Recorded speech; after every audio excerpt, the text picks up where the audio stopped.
એકવાર તમે આ પાલક ખીચડી બનાવશો ને તો તમારા ઘરના દરેક સભ્યો આ ખીચડીના દીવાના બની જશે.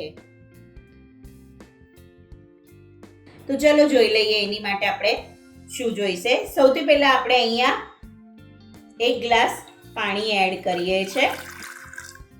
મીઠું લઈએ છે સ્વાદ પ્રમાણે. 5 ચમચી હળદર લઈએ છે. 5 ચમચી હિંગ લઈએ છે. હવે આપણે એમાં 1 કપ પલાળેલા ચોખા અને તુવેરની દાળ લઈએ છે. આને મેં અડધો કલાક માટે પલાળી રાખી હતી.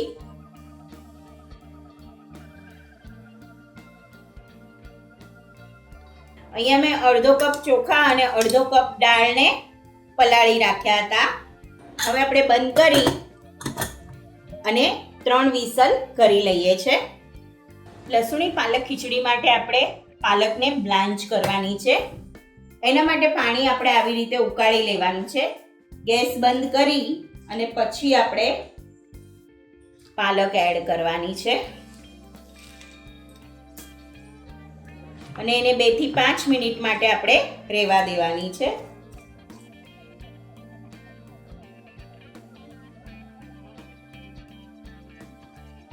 બે થી 5 મિનિટ માટે આપણે એને આવી રીતે રાખવાની છે. પાલક બ્લાન્ચ થઈ ગઈ છે. હવે આપણે એને ચિલ્ડ વોટરમાં એડ કરી દઈએ.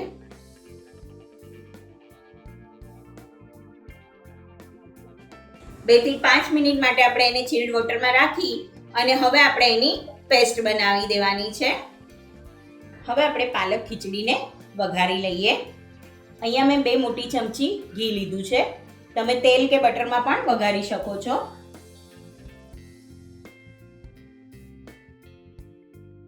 અહીંયા આપણે 5 ચમચી રાઈ લઈએ છે.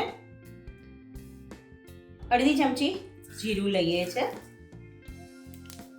હવે એમાં 5 ચમચી હિંગ લઈએ છે. સૂકું લાલ મરચું, 1 લીલું લાલ મરચું અને મીઠા લીમડાના પાન લઈએ છે. 3 કળી લસણની લઈએ છે, ઝીણી સમારેલી. 1 ઝીણો સમારેલો કાંદો એડ કરીએ છે.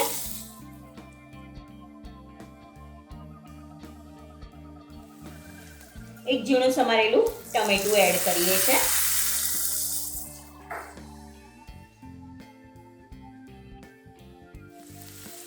મીઠું લઈએ છે સ્વાદ પ્રમાણે. 1 ચમચી ધાણા જીરું એડ કરીએ છે. અડધી ચમચી કાશ્મીરી લાલ મરચું એડ કરીએ છે.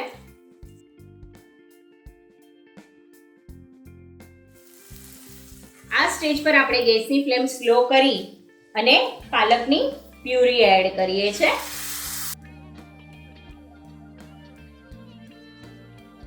હવે આપણે એમાં ખીચડી એડ કરી દઈએ.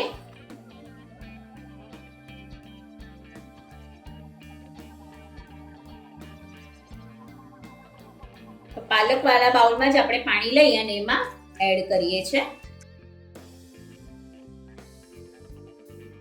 તમે જોઈ શકો છો પાલક ખીચડીનો કલર કેટલો સરસ આવ્યો છે. હવે આપણે આને 1 થી 2 મિનિટ માટે ઉકળવા દઈએ છે, જેથી કરીને ખીચડી એકરસ થઈ જાય.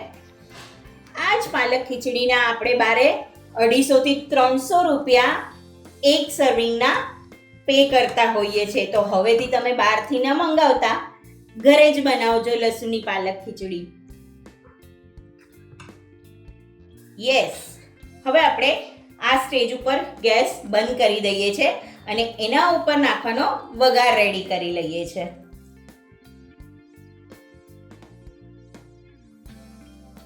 હવે આપણે વઘારને ખીચડી ઉપર રેડી દઈએ છે. તો તૈયાર છે સરસ મજાની લસુની પાલક ખીચડી. મળીએ નવી રેસીપી સાથે. ત્યાં સુધી સ્વસ્થ રહો, મસ્ત રહો અને ખાતા રહો.